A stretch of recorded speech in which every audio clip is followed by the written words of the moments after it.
नमस्कार। पिछली वीडियो में हम लोगों ने बात की थी सफलता के बारे में, लक्ष्यों के बारे में भी हम लोगों ने चर्चा की थी। आज हम लोग डिटेल में लक्ष्य क्या है, लक्ष्य का अर्थ क्या है और लक्ष्य का निर्माण हम कैसे करेंगे, इसके बारे में बात करेंगे। सबसे पहले हम लोग समझते हैं कि लक्ष्य क्या है। आम रूप से बोलचाल की भाषा में हम अपनी इच्छाओं या सपनों को ही लक्ष्य समझते हैं, जो बिल्कुल गलत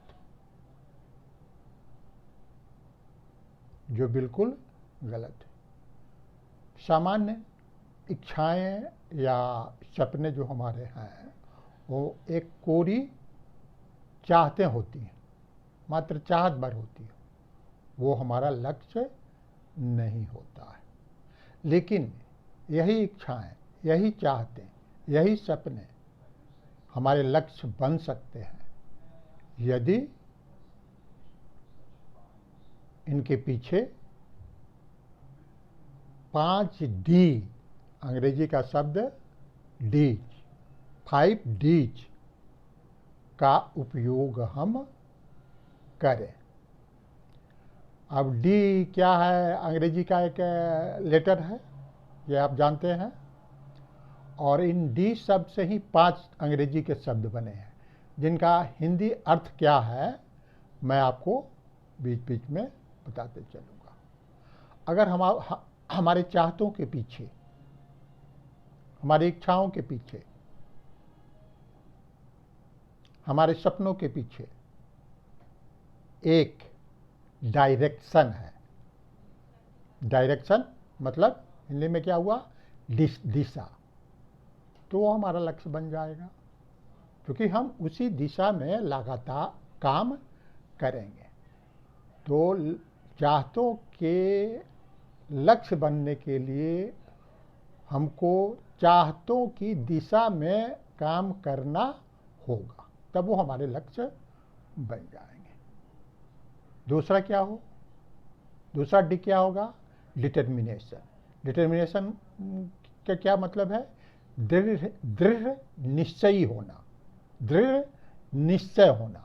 मतलब हमको ये इच्छा, ये चाहत, ये सपना पूरा करना है किसी भी हालत में, तभी जाकर के वो आपका लक्ष्य या जीवन का उद्देश्य बनेगा, नहीं तो कोरा चाहत रह जाएगा। अब डिटर्मिनेशन के बाद क्या है? तीसरी चीज, डिटर्मिनेशन के बाद तीसरी चीज है डेडिकेशन। डेडिकेशन क्या होता है? समर्पण। समर्पण मतलब अब दृढ़ निश्चय कर लिए, डायरेक्शन भी है, डिटर्मिनेशन भी है, लेकिन काम में समर्पण नहीं है। काम में समर्पण में नहीं है मतलब पूरे तल्लीनता के साथ, संलग्न पूरी तरह होकर यदि हम उस इच्छा की दिशा में, उस इच्छा को प्राप्त करने के लिए काम नहीं करेंगे तो फिर वो हमारा लक्ष्य नहीं हो सकता है। मेरी बात समझ में आई अच्छी तरह? अब हम लोग आगे बढ़ते हैं। चौथा डी क्या है? डिसिप्लिन। डिसिप्लिन का मतलब हमको डिसिप्लिन रहना है। डिसिप्लिन रहना है मतलब आम रूप से अपने अन्य कर्मों में तो डिसिप्लिन रहना ही है, लक्ष्य की प्राप्ति के लिए भी लगातार एक डिसिप्लिन ढंग से, ऐसा नहीं कि एक दिन काम कर रहे हैं दूसरे दिन नहीं कर रहे हैं, एक डिसिप्लिन ढंग से और पूरी तन्मयता के साथ लग करके हम लगातार काम करें, तो फिर वो इच्छा या सपना या आप चाहत जो भी कहें वो हमारा लक्ष्य बन जाता है। पांचवा डी क्या है? डेडलाइन। डेडलाइन का मतलब क्या है? जो हमारी इच्छा है, चाहत है,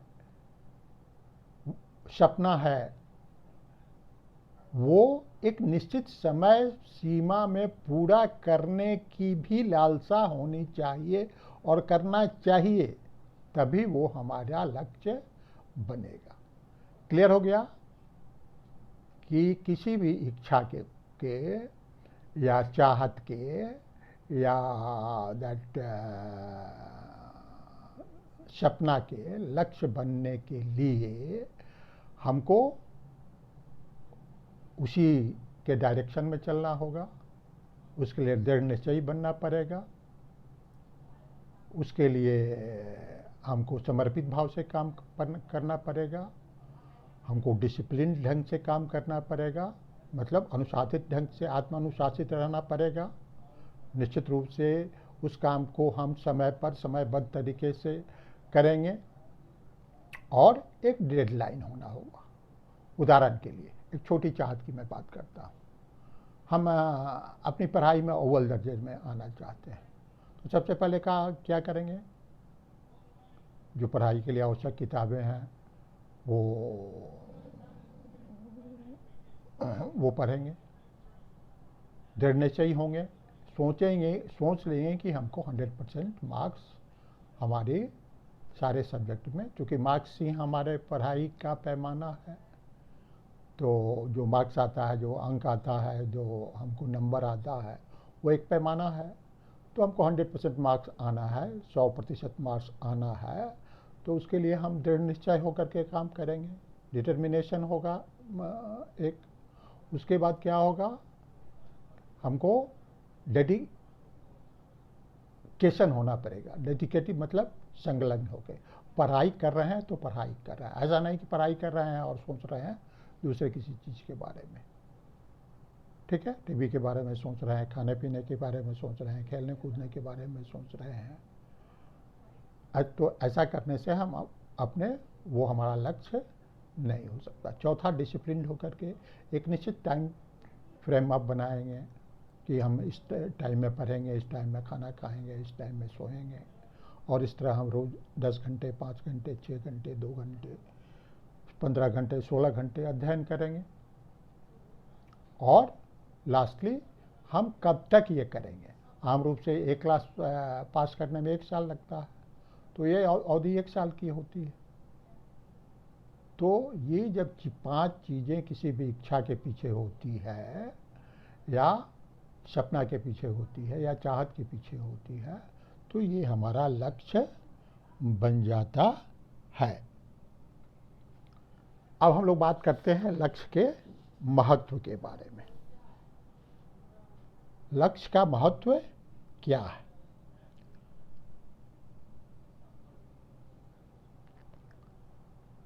जिंदगी में तो हम छोटे मोटे काम करते रहते हैं, ठीक है? तो जिंदगी के छोटे मोटे काम करते हुए भी हमको हमेशा अपना ध्यान अपने लक्ष्य पर ही जमाए रखना चाहिए। और सब काम हम करते रहें, लेकिन हमेशा लक्ष्य हमारे ध्यान में रहे। आपकी बुद्धि, आपका कौशल आपको लक्ष्य की प्राप्ति में सहायता करेगा। यदि आपके पास लक्ष्य है, लक्ष्य अगर आपके पास नहीं है, तो फिर आपके बुद्धि और कौशल अपना जो सामर्थ्य है, अपनी शक्ति है, वो कहाँ लगाएगा? तो बुद्धि और कौशल का पूरा उपयोग आप तभी कर सकते हैं जब जिंदगी का आपका कोई लक्ष्य है, जिंदगी का कोई उद्देश्य है। प्राचीन समय में भारत की एक कहानी थी गुरु द्रोणाचार्य की। वो कौरवों और पांडवों के बच्चों को के गुरु थे। तीरंदाजी की शिक्षा उन्होंने बच्चों को दी, सारे बच्चों को दी। फिर उन्होंने लकड़ी का एक चिड़िया बनाई और उस पर निशाना लगाने के लिए, उसकी आंख पर निशाना लगाने के लिए बच्चों से कहा। उसने एक बच्चे को बुलाया और पूछा कि तुम्हें क्या दिख रहा है? उसने बताया कि सर, हमको गुरुजी, हमको पेड़ दिख रहा है, उसकी टहनियाँ दिख रही हैं, फल दिख रहे हैं, एक चिड़िया भी दिख रही है। तो गुरु जी ने कहा कि नहीं, तुम जाकर अभी बैठ जाओ और तैयारी करो। फिर दूसरे बच्चे को बुलाया उन्होंने, उसने बताया कि गुरु जी हमें चिड़िया दिख रही है और उसकी आँख भी दिख रही है। पहले बच्चे ने चिड़िया दिख रही है और उसकी आँख भी दिख रही है, ये भी बताया था। दूसरे ने बताया कि चिड़िया दिख रही है और उसकी आँखें भी दिख रही। गुरु जी ने कहा कि तुम भी अभी प्रयास करो। फिर तीसरे बच्चे को बुलाया, उससे पूछा कि तुम्हें क्या दिख रहा है। उसने कहा कि सिर्फ मुझे चिड़िया की आंखें दिख रही हैं। तो गुरु जी ने कहा कि ठीक है, तुम धनुष चलाओ। और उस बच्चे ने धनुष चलाया और तीर चिड़िया के आंख में जाकर बिंध गया, आंख में लगा। तो लक्ष्य का मतलब, मेरा मतलब यही है इस कहानी के कहने से कि हम कुछ भी काम करें लेकिन लक्ष्य को अपने नज़र से कभी ओझल नहीं होने दें। यद्यपि लक्ष्य पर ध्यान लगे रहना साधारण बात नहीं है, ठीक है। इसके लिए हमको प्रयास करना पड़ेगा लगातार, और धीरे धीरे वो आदत बन जाएगी कि लक्ष्य पर हम ध्यान लगाए रह सकते हैं। यदि लक्ष्य हमारा नहीं है तो फिर कुछ भी पूरा पाया नहीं जा सकता। मैं एक छोटी कहानी कहता हूँ, जैसे मैग्नीफाइंग, या एक उदाहरण देता हूँ, मैग्नीफाइंग ग्लास का उदाहरण। मैग्नीफाइंग ग्लास क्या होता है? एक ग्लास का टुकड़ा होता है। अगर उस ग्लास के नीचे एक कागज़ का टुकड़ा हम रख दें और सूर्य के प्रकाश की ओर स्थिर रूप से उस ग्लास को रखें तो कागज़ के टुकड़े में आग लग जाती है। क्यों? इसलिए कि हमने स्थिर रूप से ग्लास को होल्ड किया है और उसको कागज़ के सामने रखा है। अगर हम अपने हाथ को कागज़ के ऊपर हिलाते रहें तो फिर उस कागज़ के टुकड़े में आग नहीं लगेगी। एक दूसरा उदाहरण आप लीजिए। दो फुटबॉल का टीम है, दोनों खेलने के लिए तैयार है, खेल रहा है। अचानक फील्ड से अगर गोल पोस्ट कोई हटा देता है, दोनों साइड का गोल पोस्ट हटा जाता है, तो फिर खिलाड़ियों को खेलने में मज़ा आएगा? खिलाड़ी क्या करेंगे? गोल पोस्ट ही उनको नहीं दिखेगा, तो आखिर बॉल मारेंगे कहाँ? कैसे उनको पता चलेगा कि हमको सफलता मिली कि नहीं मिली ज़िंदगी में, हमको ने अपने लक्ष्य को प्राप्त किया कि नहीं किया? तो गोल पोस्ट का होना ज़रूरी है, तभी आपका कौशल, आपका खेल के प्रति रुचि ये फलीभूत होगी। तीसरा उदाहरण आप लीजिए। आपको कहीं जाना होता है, मान लीजिए दिल्ली ही जाना है, तो क्या आप स्टेशन पर जाकर किसी भी ट्रेन में बैठ जाते हैं? बिल्कुल नहीं। आप किस ट्रेन में बैठते हैं? उस ट्रेन में बैठते हैं जो दिल्ली जाने वाली है। एक और कहानी है, यह छोटा उदाहरण है। एक बार एक व्यक्ति एक चौराहे पर आकर के खड़ा हो गया। उसने एक बुजुर्ग व्यक्ति से पूछा कि यह सड़क कहाँ जाती है? तो उस बुजुर्ग ने पूछा कि तुमको जाना कहाँ है? तो उसने कहा कहीं भी। तो तब तो कोई भी सड़क पकड़ लो, इस सड़क से क्या मतलब है? तुमको कहीं भी जाना है तो कोई भी सड़क पकड़ लो, कहीं तो न कहीं तो पहुंच ही जाओगे। तो यदि हमारा कोई लक्ष्य नहीं है तो फिर क्या होगा? जिंदगी में हम ऐसे ही निरीह रूप से जीते खाते पीते सोते मर जाएंगे। कोई भी सफलता की कल्पना ही नहीं की जा सकती। तो लक्ष्य का होना बहुत ही महत्वपूर्ण है। अब हम आगे बढ़ते हैं और बात करेंगे कि बहुत से लोग लक्ष्य बनाने से डरते हैं। क्यों डरते हैं भाई? लक्ष्य जिंदगी में नहीं बनाते, डरते हैं। क्यों डरते हैं?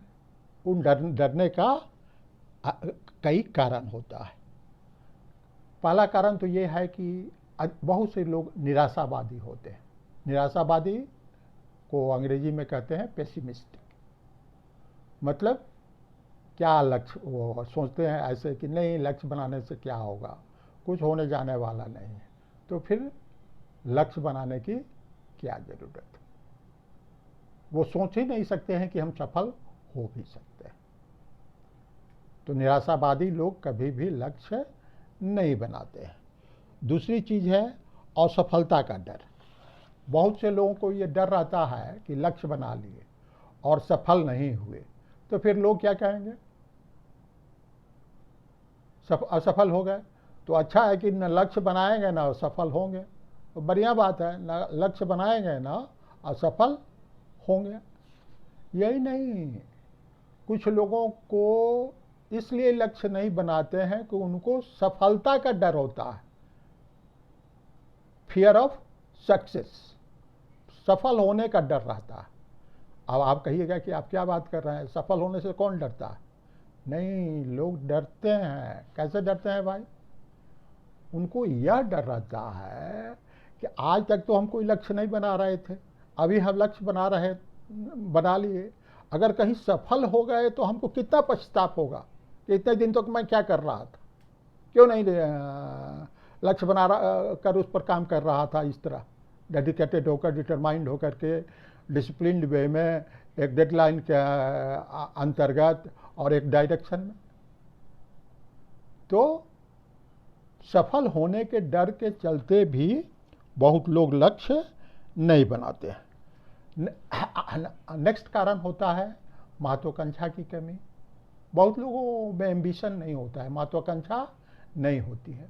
उनको जो भी मिल जाता है भगवान की दया से, भगवान की कृपा से, ईश्वर की कृपा से, वो इसी में संतुष्ट रह लेते हैं और जी खा लेते हैं। उनको बहुत चीज़ों की ज़रूरत नहीं होती, वे महत्वाकांक्षा उनमें बिल्कुल नहीं होती है। नेक्स्ट है असफलता पर लज्जित होने की भावना, fear of rejection. Fear of rejection का क्या मतलब है कि अगर असफल हो जाएं तो हमारे आसपास के लोग, हमारे बच्चे, हमारी पत्नी, हमारे माँ बाप हमको रिजेक्ट कर देंगे। रिजेक्ट कर देंगे मतलब कहेंगे कि इतना तो परिश्रम किया, इतना तो काम किया, फिर भी सफल नहीं हुआ। तो फियर ऑफ रिजेक्शन के चलते भी बहुत लोग लक्ष्य नहीं बनाते हैं। टाल मटोल करते रहना। टाल मटोल करते रहने का क्या मतलब है? यहाँ टाल मटोल बहुत लोग सोचते रहते हैं कि अच्छा कल से शुरू करेंगे, अच्छा कल से शुरू करेंगे, और सोच लेते हैं। इसको कहते हैं प्रोक्रेस्टिनेशन। प्रोक्रेस्टिनेशन मतलब ये लोग, ऐसे लोग प्लानिंग में ही बहुत सारा समय बर्बाद कर देते हैं। 6-6 महीना तक सोच रहे हैं किसी बात पर और काम नहीं कर रहे हैं, तो क्या होगा? सफलता तो मिलने के, जब काम ही नहीं कर रहे हैं उस डायरेक्शन में तो सफलता मिलेगी कैसे? नेक्स्ट है लक्ष्य के महत्व को नहीं जानना। बहुत लोग लक्ष्य नहीं का महत्व को नहीं जानते हैं, इसलिए भी लक्ष्य नहीं बनाते। उनको पता ही नहीं है कि लक्ष्य बनाने से हम उस डायरेक्शन में काम करेंगे और सफल होंगे और ज़िंदगी में जो भी बनना चाहेंगे वो बन सकते हैं। बहुत लोगों को लक्ष्य निर्धारण का तरीका भी पता नहीं होता है। लक्ष्य आखिर निर्धारित हम कैसे करें?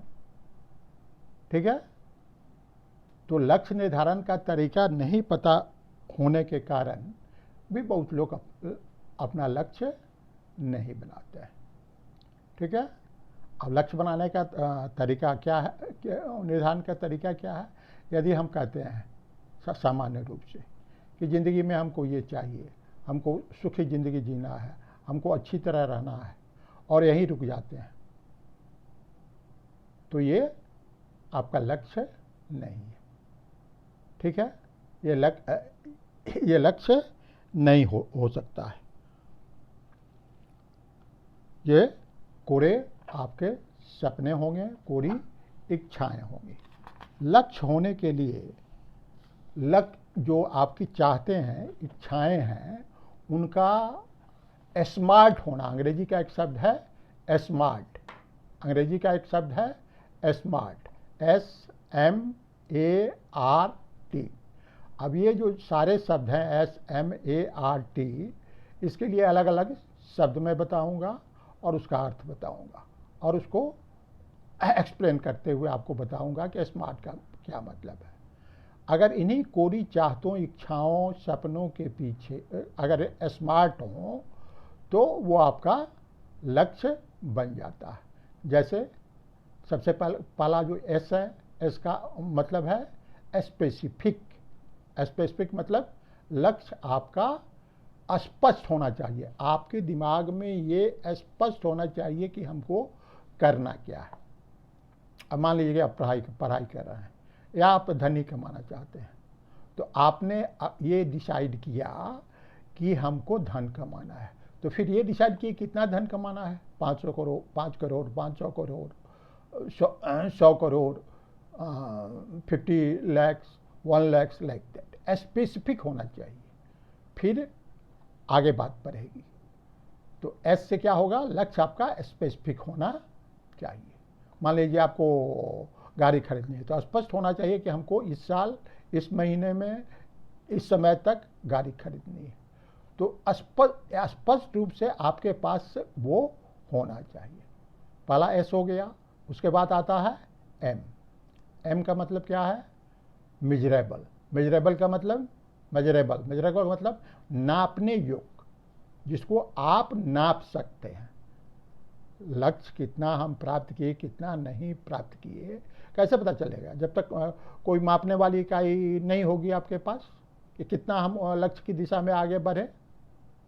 जब मापिएगा तभी ना आपको पता चलेगा कि लक्ष्य की दिशा में हम कितना आगे बढ़े। जैसे मान लीजिए यदि आप कहते हैं कि मुझे 10 किलो 3 महीना में वजन कम करना है, ठीक है। 1 महीना के बाद फिर मापिए, अगर 2 किलो 1 किलो आपने लक्ष्य रखा है कि 3 महीने में 10 किलो वजन कम करना है, तो अगर 1 महीने में 2 किलो कम होता है या 3 किलो कम 2 किलो कम होता है, तो इसका मतलब है कि आप लक्ष्य की ओर बढ़ रहे हैं, ठीक है। लेकिन और आपको अधिक मेहनत करने की, काम करने की, अपने मोटापा घटाने के लिए ज़रूरत है। ताकि अभी 8 किलो बाकी है, समय आपके पास 2 महीना है, तो अगर आगे के 2 महीनों में 4-4 किलो घटाना पड़ेगा, तो और मेहनत करके और जो वज़न घटाने के तरीके हैं उनको अपना करके, उन पर काम करके आप 4-4 किलो भी घटा सकते हैं और 3 महीने में अपना लक्ष्य प्राप्त कर सकते हैं। तो मेजरेबल होना भी जरूरी है, ठीक है। स्पेसिफिक कैसे हुआ ये इस उदाहरण का? हमारा स्पेसिफिक उद्देश्य क्या है, लक्ष्य क्या है? वजन घटाना। तीसरा चीज है लक्ष्य हासिल करना। लक्ष्य वही हासिल किया जा सकता है जो अचीवेबल हो। तीसरा जो वर्ड है SMA, अचीवेबल मतलब जिसको प्राप्त किया जा सके। यदि आप आज के दिन में सोचते हैं कि हम पैदल चांद पर चले जाएंगे, तो ये संभव है? बिल्कुल संभव नहीं है। क्यों संभव नहीं है? क्योंकि चांद के लिए कोई सड़क अभी तक बनी नहीं है, कोई रेल लाइन है नहीं, पैदल सड़क बनी नहीं है, तो आप पैदल कैसे जा सकते हैं? नहीं जा सकते हैं। हाँ, रॉकेट के द्वारा जा सकते हैं, रॉकेट के द्वारा लोग चांद पर पहुंचा है, आप भी जा सकते हैं। अगर आप कहते हैं कि हम एक दिन में अपना 50 किलो वजन कम कर लेंगे, यह संभव है? बिल्कुल संभव नहीं है। एक दिन में कितना भी आप काम करें, कितना भी दिन भर नहीं खाएं, फिर भी 50 किलो वजन तो आपका कम नहीं हो सकता है। तो लक्ष्य ऐसा होना चाहिए जिसको आप प्राप्त कर सकें। या मान लीजिए कि आप अभी पढ़ाई कर रहे हैं और आप चाहिए कि 5 करोड़ रुपया हमको कमा लेना है 1 साल में, आप कमा सकेंगे? बिल्कुल नहीं।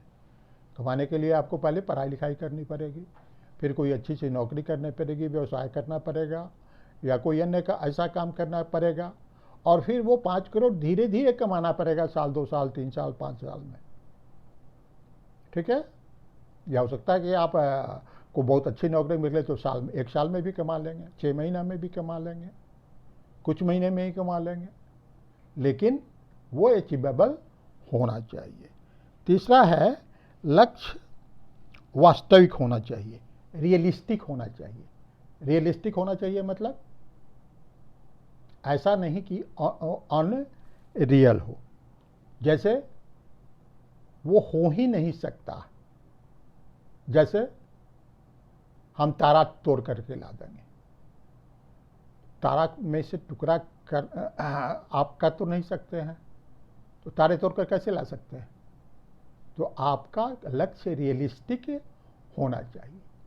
या हम 10 सेकंड में 1000 मीटर दौड़ जाएंगे, दुनिया का अभी कोई रिकॉर्ड ही नहीं है कि 10 सेकंड में 1000 मीटर कोई दौड़ा हो। 10 सेकंड में लोग 100 मीटर के आसपास दौड़ता है।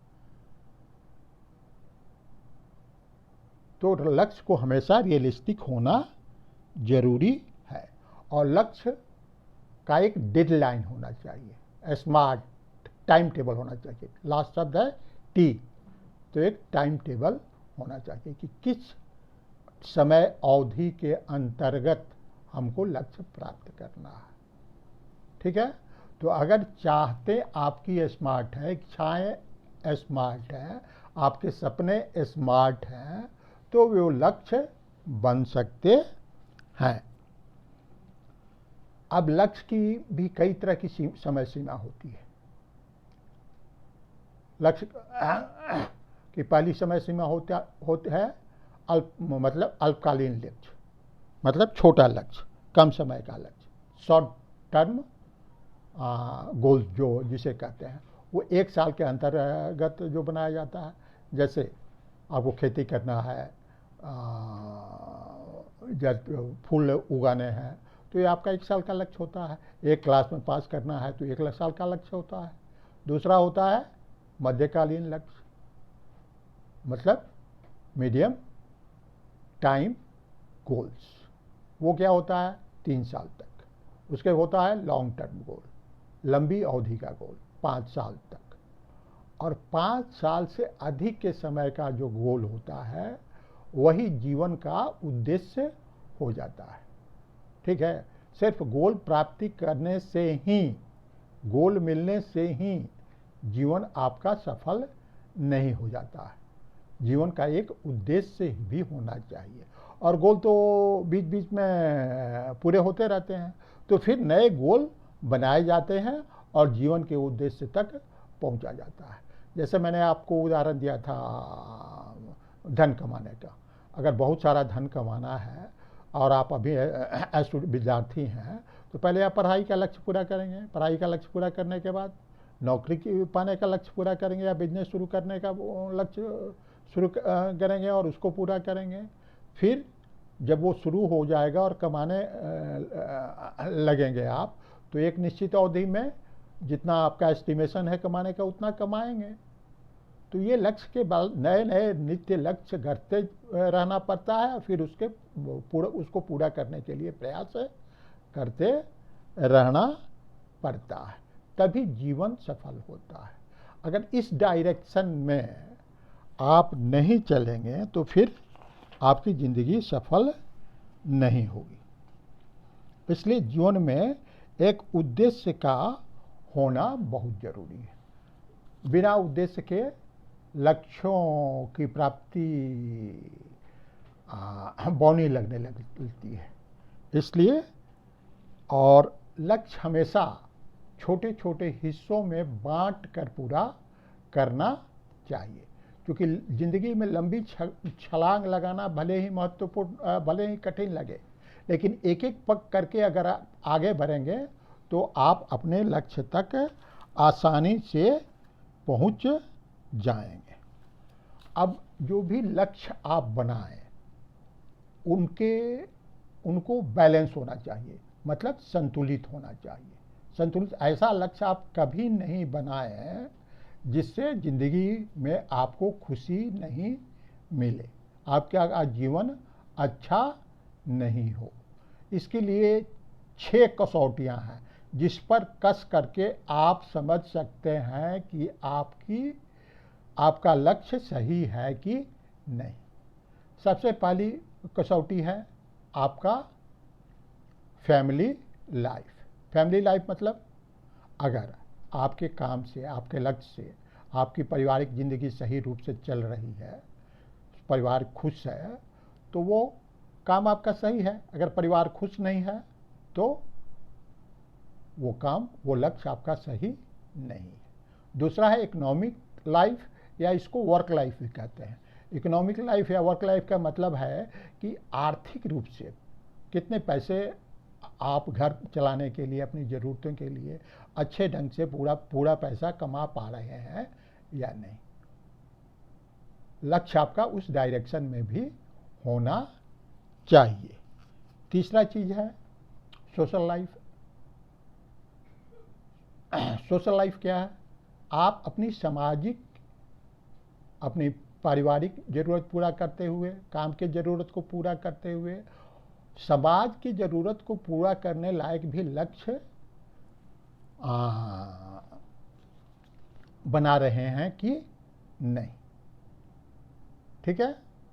अगर आप समाज की, बहुत बार क्या होता है, आप अपने लक्ष्य निर्धारित करते समय समाज का नहीं ध्यान देते हैं, तो आपका अपना विकास तो हो जाता है, लेकिन समाज ऐसा हो जाता है आपकी अवहेलना के चलते कि कभी कभी उस समाज में ऐसी बुराइयां फैल जाती हैं, जिस समाज में आप रहते हैं, कि उन बुराइयों का शिकार नहीं चाहते हुए भी आपको भी होना पड़ता है। नेक्स्ट है आपका शारीरिक जिंदगी। शारीरिक जिंदगी का क्या मतलब है? That is physical life. Physical life का क्या मतलब है, या शारीरिक जिंदगी का क्या मतलब है कि आप स्वस्थ हैं कि नहीं। आप स्वस्थ रहेंगे तभी ना कुछ काम करेंगे, और कुछ काम करेंगे तभी तो परिवार की देखभाल कर सकते हैं या समाज की देखभाल कर सकते हैं। नेक्स्ट है मेंटल स्टेटस। मेंटल स्टेटस का क्या मतलब है? आपका दिमागी, मतलब दिमागी स्थिति कैसी है। बहुत प्रेशर में नहीं है आप इन सब काम को करते हुए, बहुत दिमाग, आप खुश तो हैं। आप अगर खुश रहेंगे तभी इन सब चीज़ों को अच्छी तरह कर सकेंगे। तो आपको लक्ष्य बनाते समय इन कसौटियों का हमेशा ध्यान होगा। लास्ट है आध्यात्मिक जिंदगी।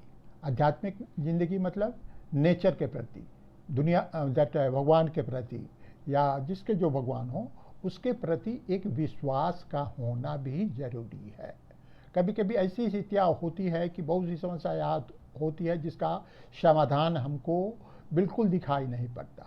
अगर उस समय हम शांत होकर के कुछ दिनों तक उसको छोड़ देते हैं तो धीरे धीरे उन समस्याओं का समाधान भी हमारे सामने, और उस पर सोचते रहते हैं तो धीरे धीरे उन समस्याओं का समाधान भी हमारे सामने झलकने लगता है, मिलने लगता है और मिल जाता है।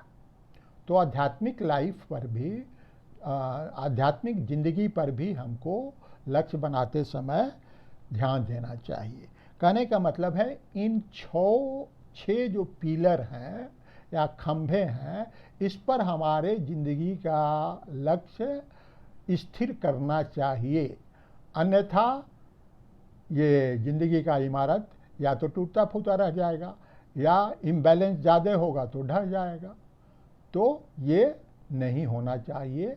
इनमें 6 जो आपका लक्ष्य निर्धारण का पिलर है, उस सबको बराबर रूप से मजबूत और बड़ा भी उतना ही होना चाहिए, इम्बैलेंस नहीं होना चाहिए।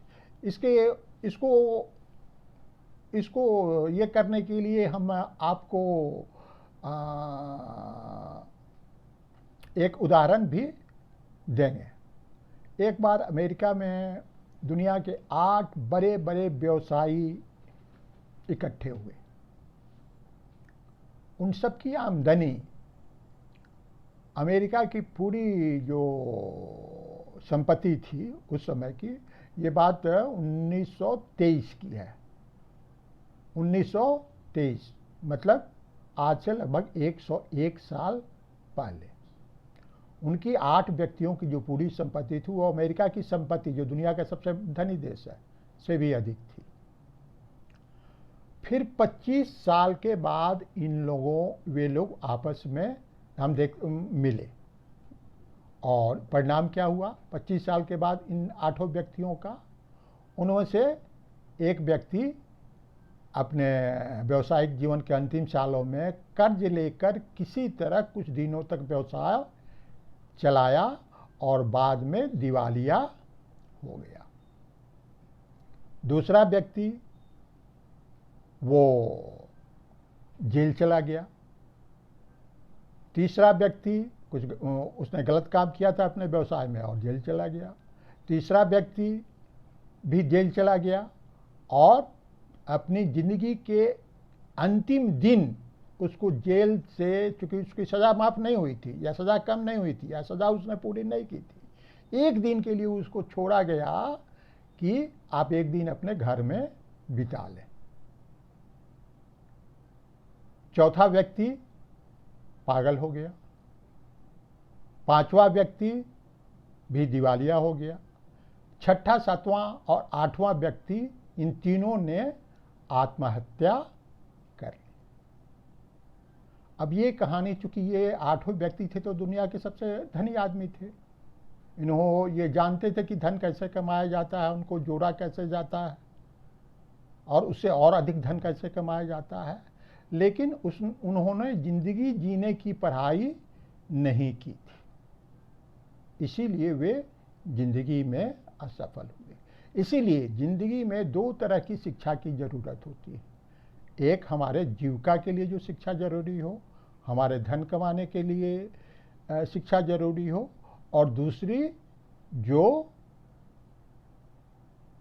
हमें जिंदगी जीने का जो सही तरीका सिखाए, वो शिक्षा भी जरूरी है।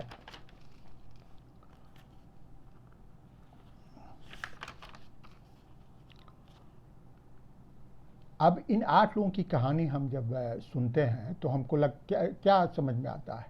हमको समझ में ये आता है कि धन बहुत खराब चीज़ है। ये सब धन के कारण, धन नहीं रहता तो ये पागल नहीं होते, मरते नहीं, दिवालिया नहीं होते, ऐसी बात नहीं। धन बहुत ही आवश्यक चीज़ है। धन से भूखों को भोजन मिलता है, बीमार लोगों को दवा मिलती है, गरीब हैं जो ज़रूरतमंद है उनको कपड़े मिलते हैं। धन बहुत ज़रूरी है, धन आवश्यक है, लेकिन सब कुछ नहीं। इसलिए धन कमाना ज़रूरी है, लेकिन जिंदगी को भी उसके सही ढंग से जीना ज़रूरी है। अब हम लोग बात करते हैं कि बहुत लोग कहते हैं कि हम काम करते हैं और रिजल्ट नहीं मिलता है। केवल काम करने से ही रिजल्ट नहीं मिल जाता। काम हमारा राइट डायरेक्शन में लक्ष्य की प्राप्ति की ओर हो रहा है कि नहीं, ये देखना जरूरी है। अब जैसे लकड़ी का घोड़ा है, लकड़ी के घोड़े को अगर आप चला देते हैं तो क्या होता है? वो दिन भर चलते रहता है, लेकिन पहुंचता वो कहीं नहीं है। ठीक है, पहुंचता वो कहीं नहीं, 1 इंच भी दूरी पूरा नहीं करता है। उसी तरह एक या छोटा जंतु होता है या केंचुआ होता है, कैटरपिलर, वो उसको अगर एक सिद्ध में आप चला दें तो उसी सिद्ध में वो चलते रहेगा। वो उसकी आदत रहती है कि दूसरे के आगे पीछे चलते रहते हैं।